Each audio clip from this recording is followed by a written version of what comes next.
ultimately, when it comes down to it, adding new subscribers into a leaky bucket or an unengaged product is going to be pouring money down the drain. So the higher the engagement in your list, the more advertisers will want to work with you, the more clicks you will be getting, the more affiliate opportunities you have, the more digital course opportunities you have, et cetera, et cetera, et cetera. But none of that happens without actually optimizing the product first. And I think way too many newsletters start obsessing over growth too early. And in the startup world, I think there's a much better understanding and approach to this, which is that... Before we dive into this episode, I wanted to take a quick 15 seconds to tell you about the Send and Grow newsletter. If you love the content you get on this podcast, you'll absolutely love the Send and Grow newsletter. Get newsletter deep dives, actionable tips, and resources every week. Sign up now at sparkloop.app/newsletter. Link is in the show notes. Now back to the episode. Today on the Send and Grow podcast, I'm chatting with Alex Brogan, the brains behind the Faster Than Normal newsletter. Faster Than Normal started out as a passion project, but has quickly grown faster than normal into a must-read for over 70,000 subscribers. Alex's journey is not just a story of growth, but a blueprint for newsletter success, navigating the challenges of scaling a newsletter, engaging with a diverse audience, and turning a free newsletter into a profitable venture. The most impressive part is he's done it twice. He co-founded, launched, and sold another newsletter in under a year. It's pretty safe to call Alex a newsletter expert, and we dive in on his strategic use of social media, innovative monetization methods, and commitment to providing unparalleled value, which have all set Faster Than Normal apart. Alex, welcome to the show. To kick things off, can you tell us about Faster Than Normal and what inspired you to start it? So I have been in the content creation game alongside operational roles for about 2 years now, which has gone wildly quickly, but it's been very enjoyable and surpassed all expectations, which is awesome. So I started writing on Twitter about 2 years ago, and on the back of that, had a newsletter at the time, which was called Mental Models, Concepts and Frameworks, a mouthful in a lot of ways. And that evolved or has evolved into Faster Than Normal now. And in the past, although we will touch on some upcoming changes, that has primarily targeted a self-improvement type audience. So not overly discerning with the exact target reader. However, yeah, that's in the process of changing. So we're at about 70,000 subscribers currently, and it's been quite a journey. And when did you start Faster Than Normal? So it started technically in March 2022, but I started taking newsletters seriously at the end of 2022, and at that point in time, changed the name of my newsletter to Faster Than Normal. Okay, great. So operating as Faster Than Normal for just over a year or so now, taking the newsletter more seriously in just over a year or so. We're in end of February for anybody listening. So you have 70,000 subscribers now, which is an impressive feat, especially considering the length of time you've been, quote unquote, taking it seriously, right? I'd love to first talk to you about how you went from, your original newsletter name, not really taking it super seriously, to, fast forward almost 2 years later, where you've been taking it seriously for the last year, grown it to 70,000 plus subscribers. What have you done that's, caused the biggest inflection points in growth along the way? Yeah, so I think there's probably been 4 or 5 things which have been central to my growth. A lot of the newsletter growth has ultimately coincided with my growth on Twitter and LinkedIn. And that journey started in 2022, first off with Twitter. I was lucky to join Twitter at a time when the algorithm was still being very favorable to thread makers, and so I got on the back of that bandwagon and grew very quickly to about 200,000 followers in the space of less than 12 months, I think it was. So had a lot of growth on the back of that. as many newsletter operators would have observed in the last 12 months in particular, LinkedIn has become much more fertile ground for growing social media and also a newsletter on the back of that. And conversion also seems to be greater on LinkedIn as well. So they've been central. They've been absolutely central. Specific inflection points, and I'm sure a lot of other newsletter operators would attest to this, were certainly when recommendations became commonplace. Like paid recommendations? Paid recommendations, also organic recommendations, the combination of the two. I think if you're able to partner with a highly aligned newsletter and tap into their flow, really, really powerful. And I've certainly tapped into that with Fast and Normal and with SparkLoop. That was an inflection point. Refind as well for me has been something that I've found useful from a autopilot growth perspective, given that I've been doing this as a very much a part-time responsibility. And so I've put a high premium on something that's low touch, similar to SparkLoop and other recommendation engines. So overall, social media growth, recommendations, and Refind have been the central figures in the growth story. Okay, awesome. So a little bit of organic work, which obviously takes more time with social media, Twitter, LinkedIn, and then a little bit of paid growth with SparkLoop and Refind, which I know we had Bill Kerr on the podcast a little while back.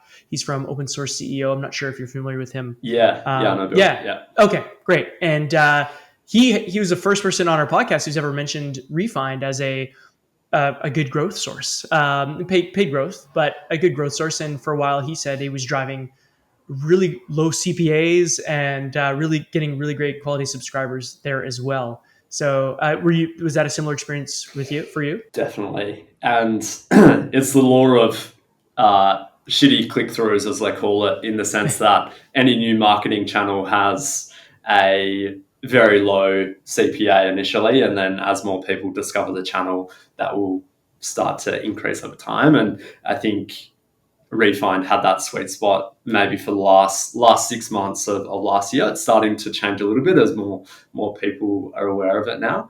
But yeah, it was certainly a great driver for a period of time. And it works for those who don't know. How does we've talked a decent amount about paid recommendations from a SparkLoop perspective, and I don't want this to be a SparkLoop promotional show, but I am curious how Refind works in terms of like paid.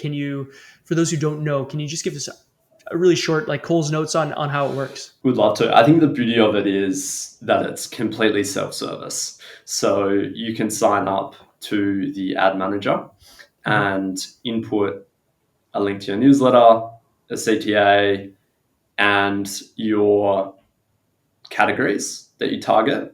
Then you'll put in a cost per acquisition that you'd like to target and a budget, a daily budget. And that's about all that you do, aside from connecting your payment card as well.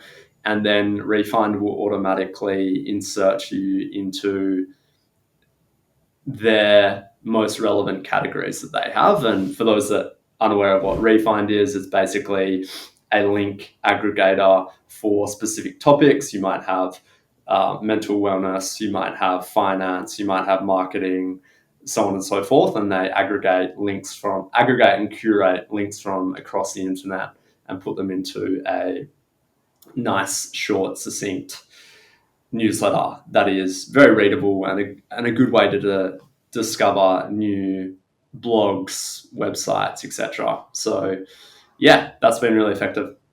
Amazing. Thanks for that breakdown. I think it's the most we've had it discussed on the show, so I appreciate that. What did you find in terms of, while you were experimenting with growth, what did you find that you tried that didn't work as well as you thought it would? The one that really stands out is cross promotions. I found that the ROI on time spent for cross promotions was not worth the effort. And I think that is particularly the case in a world of organic recommendations and paid recommendations. there are just much easier pathways to tap into other newsletters, which is a very good domain to be tapping into. But Yeah. it takes a lot of time to go to relative websites, to reach out to newsletters that want to do a cross promotion, to trade the copy that you're going to include, et cetera, et cetera. And so I think that overall, whilst it, I'm sure, was very effective in the past when recommendations weren't as popular, I think isn't as effective now. So that has probably been the core one that stands out to me. Yeah, I think it's a matter of especially if you have the time and you don't have the budget to put into it, then cross promotions can work out if you like you're sending lots of pitches and you don't mind doing the back and forth with the other collaborator. But Totally. if you're a little more time strapped, and a lot of, especially at the beginning, a lot of newsletter writers are also doing a full-time job quite often.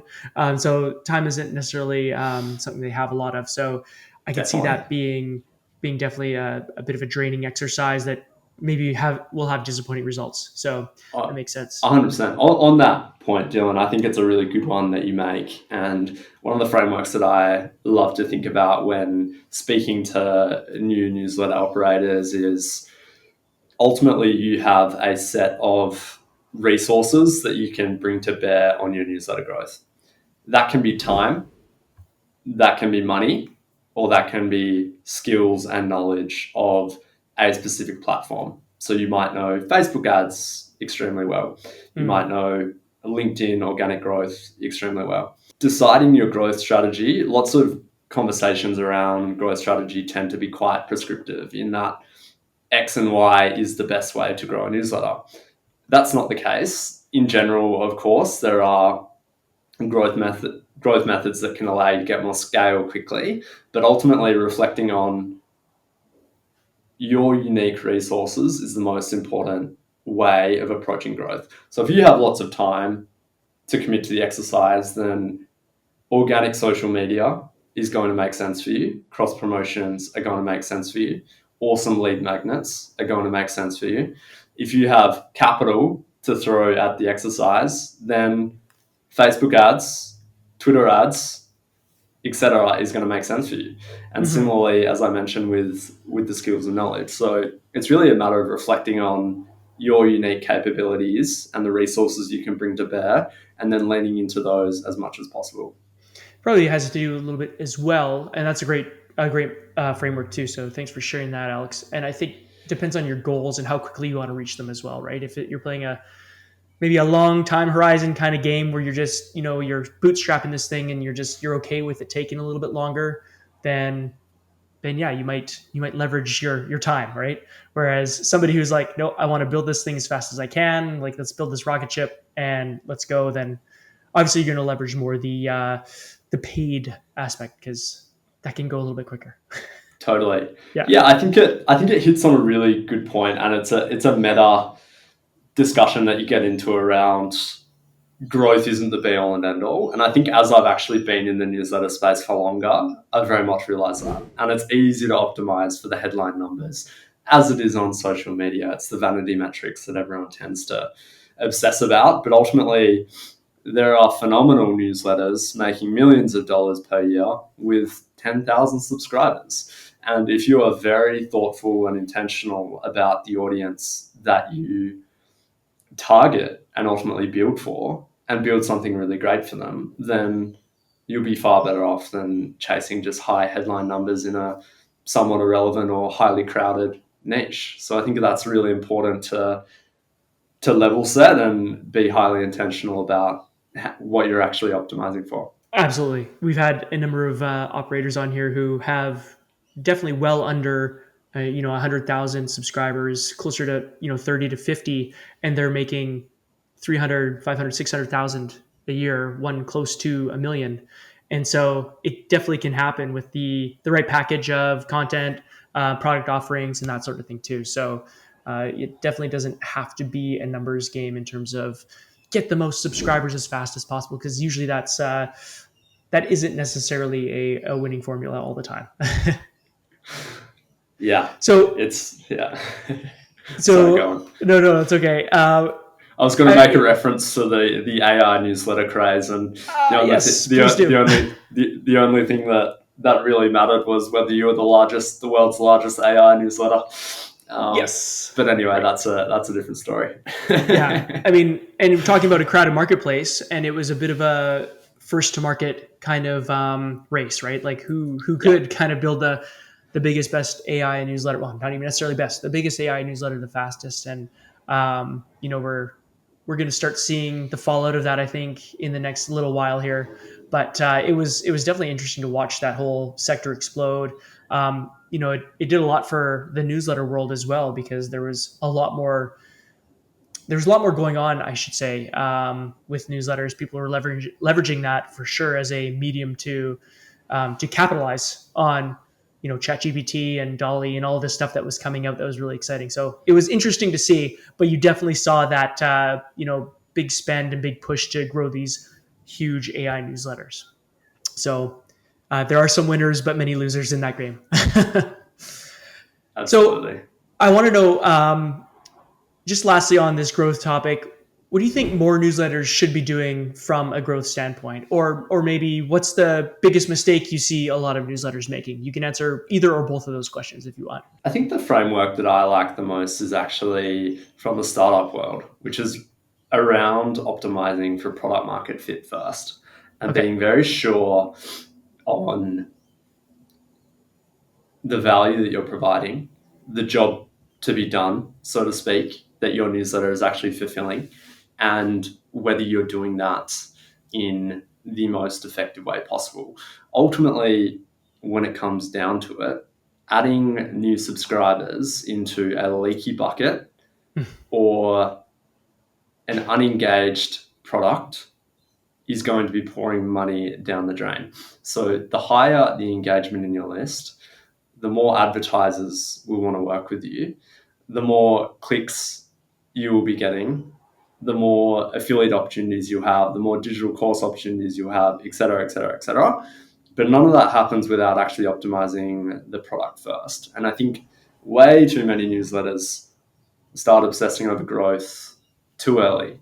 Mm. And in the startup world, I think there's a much better understanding and approach to this, which is that anything before product market fit is basically irrelevant. You're not spending time on customer acquisition outside of course, customer validation. You're not spending time on intense company building or optimizing your profitability model or things like that. Yeah. It's just been hyper focused on the product itself, getting feedback from your early subscribers and iterating quickly on the product such that when you do pour the growth, whether it's money or time, into Mm-hmm. the growth levers, you can be sure that that time spent is actually going to produce a high ROI.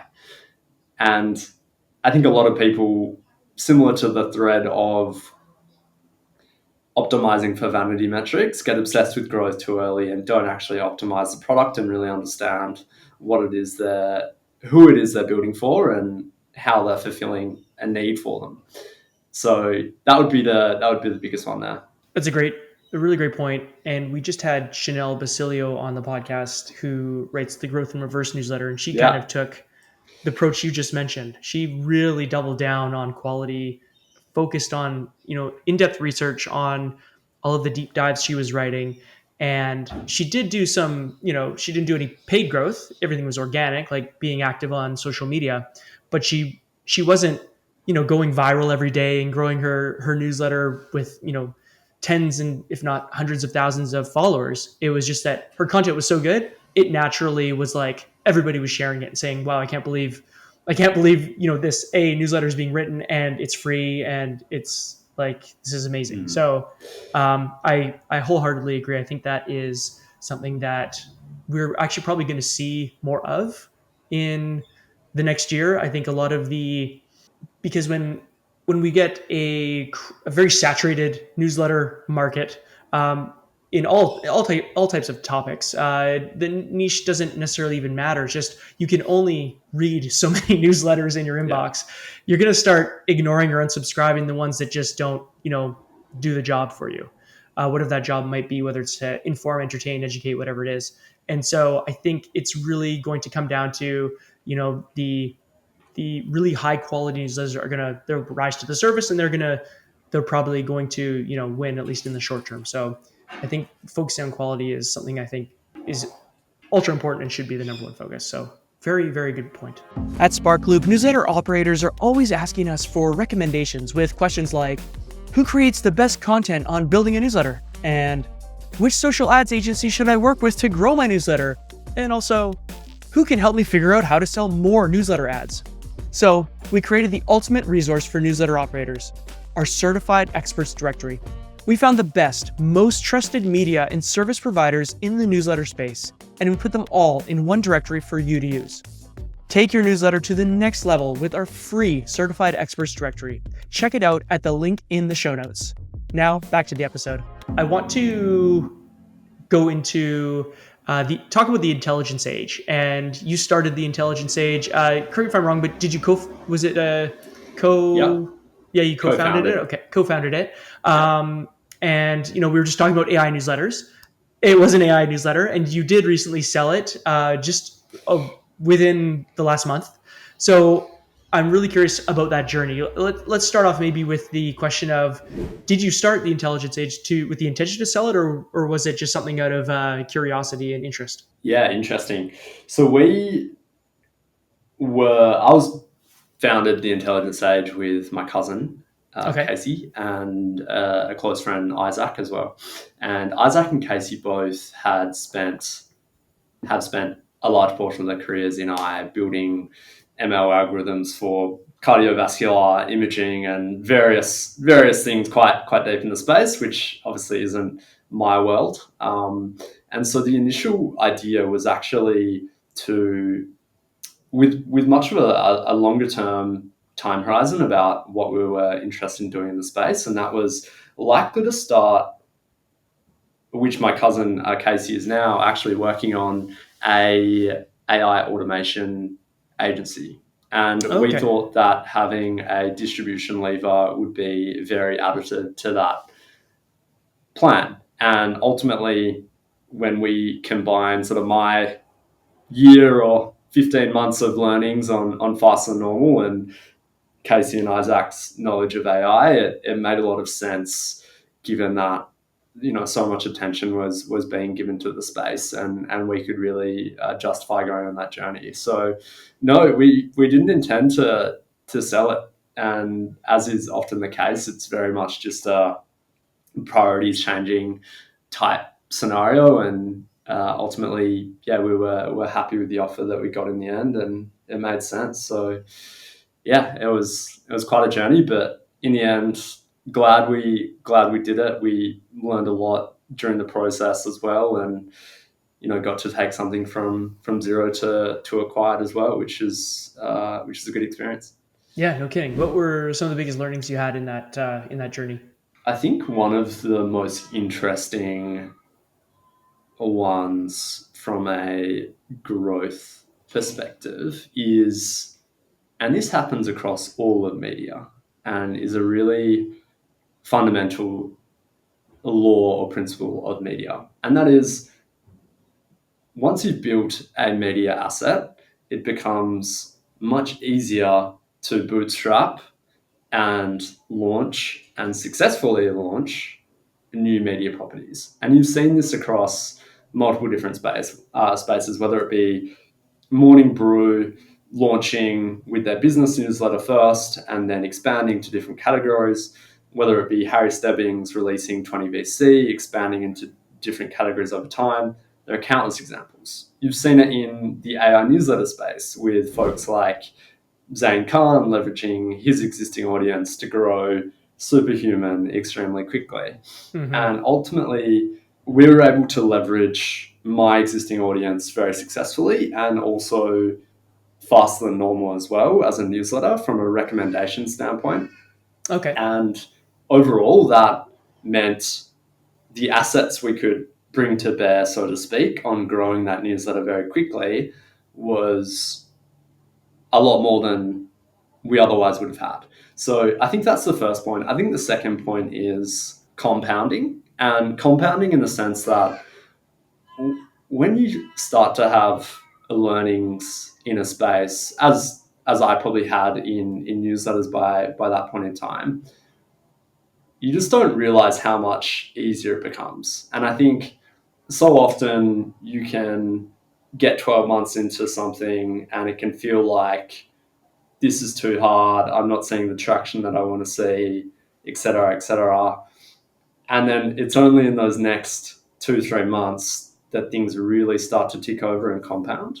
And it's the classic type of advice that you hear, which you can know intellectually, but you don't feel it viscerally and live by it.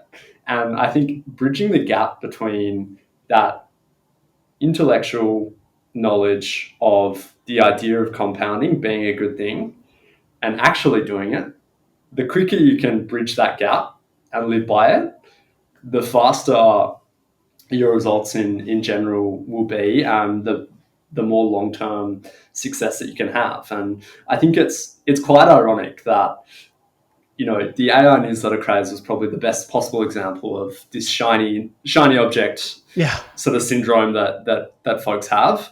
And there's a chance that we might have fallen into that category, but there's also the argument that we were able to execute on that opportunity quite well given the learnings that we had, and so it made a lot of sense given that we were continuing to compound.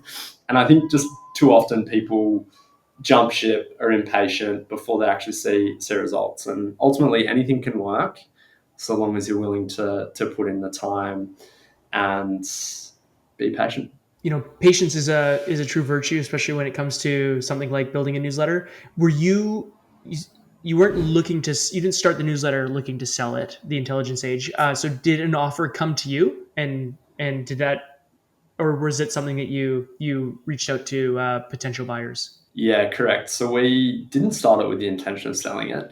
We got to a point late last year where we started to become open to the idea. I think with these things, there's often never a let's sell it type moment. It's more a gradual progression. And for us, that was a matter of our priorities changing and it becoming clear that if we were to get an offer that was feasible, then we would entertain it. And what that looked like was first actually thinking about who the best types of buyers for the asset would be.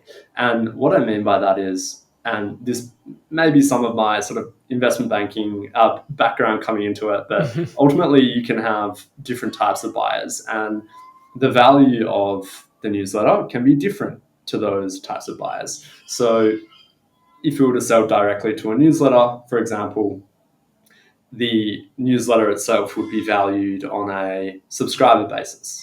If you were to sell it to a AI SaaS company or a AI consultancy, for example, they would think about that asset in a very different way, mostly from a lead generation perspective. And so for us, getting clear on where most of the value or who it would be most valuable to first was quite important.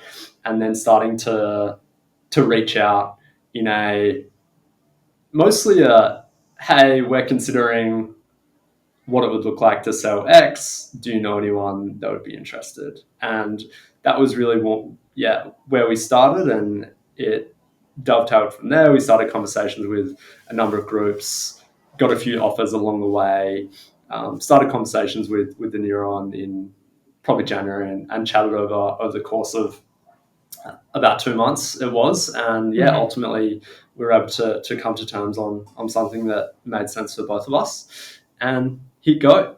So it was relative to what a sales process can be, and particularly given Pete and Noah had a bit of experience buying other newsletter assets in the not so distant past, it was a pretty painless process.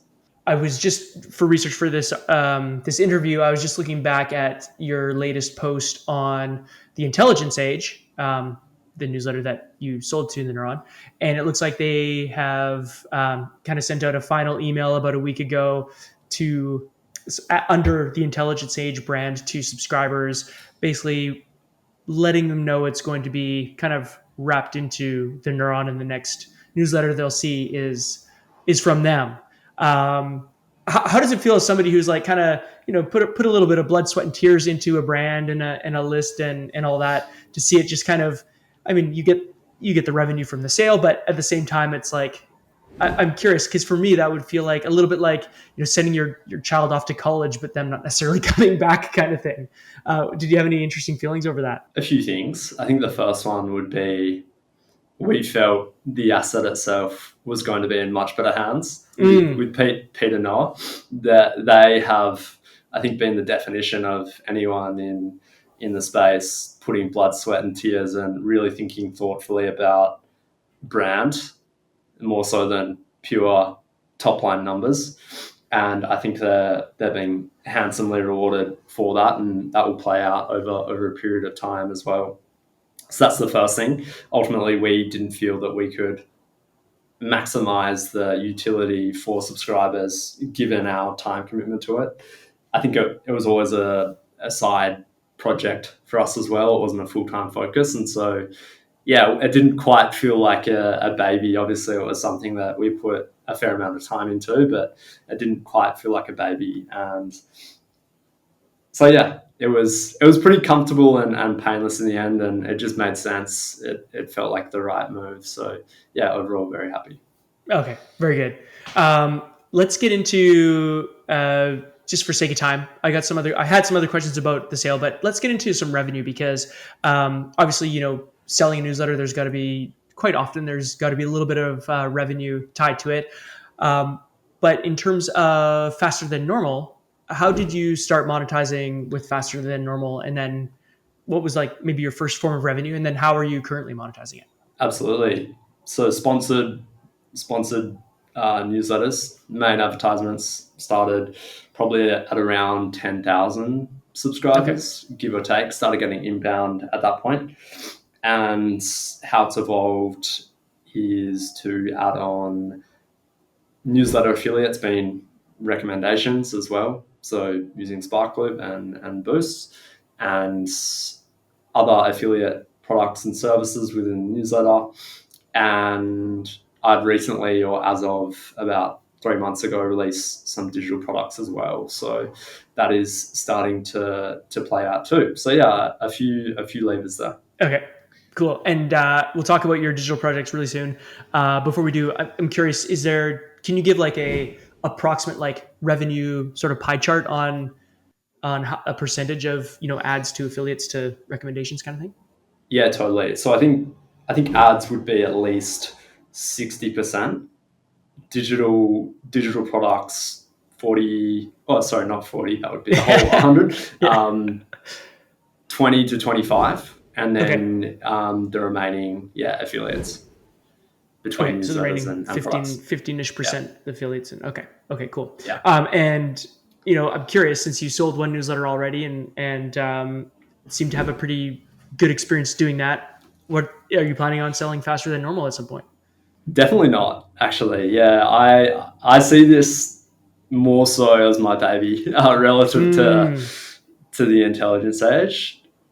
I think given that it's been my sole project and something that I have spent, a lot of time on, and also it's a community that I engage with, a lot more, and so I feel quite a close connection to it. I think the other point being that where I'm looking to go personally in my career, a list and having a inbuilt community is a very helpful thing. And I think more people are becoming aware of this, relative to having a social media audience, actually having a list, irrespective of what you're doing in business. But it certainly allows you to go faster in different areas, get feedback, to hire, raise money if you need to. Obviously, it's another income stream. There's lots of benefits to having a good sized list.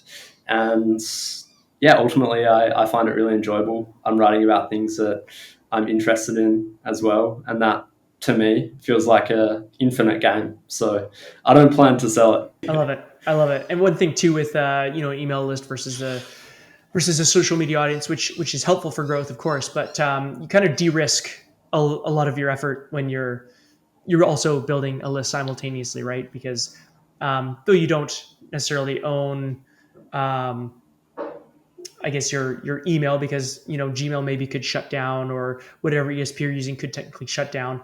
But at the same time, you do own the distribution to that list, right? So you can stay in communication if all of a sudden Twitter turns to X and then it turns to something that doesn't exist anymore, because who knows what Elon might have done. You at least have that list to fall back on. So very good strategy to a monetize, and two, to kind of de-risk your time and in time investment really on growing these audiences. I wanted to ask you, just to close out here.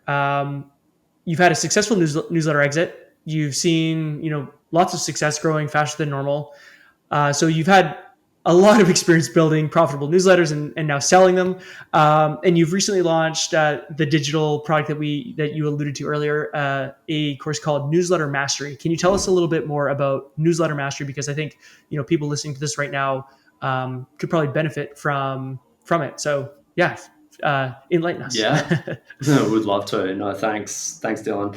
Yeah, the course itself wasn't something I planned on doing initially, actually, but it became clear through a lot of the conversations I was having with folks in the early stages of starting their newsletters that there wasn't necessarily a one-stop shop for 0 to 1 and then to scale for newsletters, and really having that delivered in a succinct and very actionable way. And frankly, a lot of the playbooks that I was able to include in the course ultimately were things that I had spent a lot of time working on and had sort of readily available to leverage to put into the course. So that's the first thing. The idea is that, and actually further on that, I was lucky to actually partner with Matt McGarry, who has been responsible for the growth of a lot of awesome newsletters, including Milk Road and several others. Mm-hmm. He was happy to produce the growth units in that course, or the paid growth units at the very least.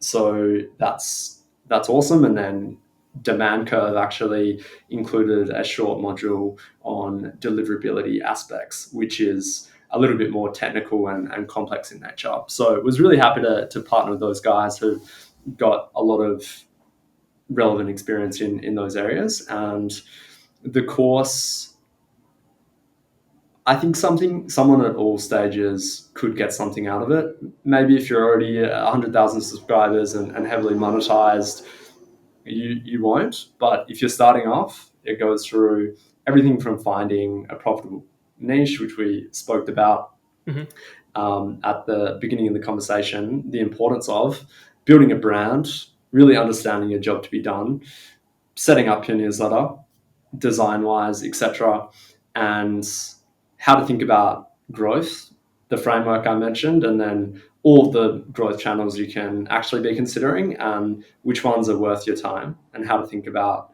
setting those up and actually executing them.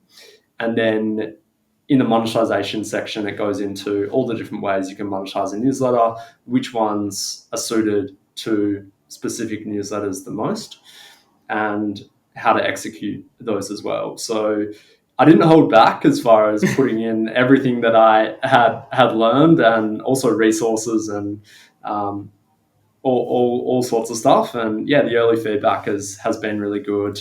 Had some early success stories from Newsletter Mastery, and yeah, really excited for what that can do for more folks going forward. Very cool. And just for people listening, we have, if they are interested, by how you've explained it, if it sounds like it's something they are interested in, you have a 50% discount code, correct? Yeah. So 15% discount. The code is Newsletter Mastery, and if you head to my website, fasterthannormal.co, you should be able to find it, and then just plug that code in at checkout. And this would be a very good opportunity to go into our show notes to find that code, because we will we'll include the link and the code in there. So thank you for sharing that with the audience, Alex. That's awesome. My pleasure. One last thing before we close out. We're 2 months into 2024. I'm curious, we've talked a little bit about, newsletter mastery and digital products, but if we had you back on this podcast in what year, what would you hope you'd be talking about, or what would you love to be talking about? Two things. One is a successful transition to version 3.0 of Fast and Normal, and that will be very much aligning with what I consider infinite game and long-term interests, which is very much entrepreneurship. So I'd like to serve CEOs, founders, entrepreneurs as best as possible. And the initial way that I'm planning on doing that is in a profile manner of prolific people and companies, and really doing deep dives into those people and sharing their stories, and also what we can learn from them along the journey. So that's been an interesting exercise, and have got some good early feedback so far from folks who have seen some of the content. And yeah, I'd like to keep growing, but growing purposefully and growing with the right audience and those that are really going to resonate with the content as well. So yeah, hoping that goes as well as possible, and excited to continue compounding the learnings. I love it. A good note to end on: purposeful, maybe intentional growth, as opposed to just, growth for growth's sake. So that's a great point to end it on. So Alex, it's been awesome having you on. Maybe quickly share on social media where people can find you. Yeah, so Twitter @_Alex Brogan. Still haven't been able to get the Alex Brogan username, but hopefully that's possible at some point. Alex Brogan on LinkedIn as well. And we'll link those too. So when you're going to grab the link and the discount code, you can check those out too. Alex, it's been great having you on. Thank you. Maybe we'll have to have you back in a year's time to see if we are talking about purposeful, intentional growth and stories. So all the best to you in 2024, and we will be watching. Thanks, man. Thanks for having me, Dylan. Been a pleasure. Thanks. Thanks for checking out this episode of the Send and Grow podcast. If you enjoyed it, please like and subscribe to show your support. And we'd love to hear your feedback, so drop a comment below letting us know your number one takeaway, or share with us who you think we should interview next. All of the links for the show are available in the description below. Thank you so much for your support, and we'll see you next time.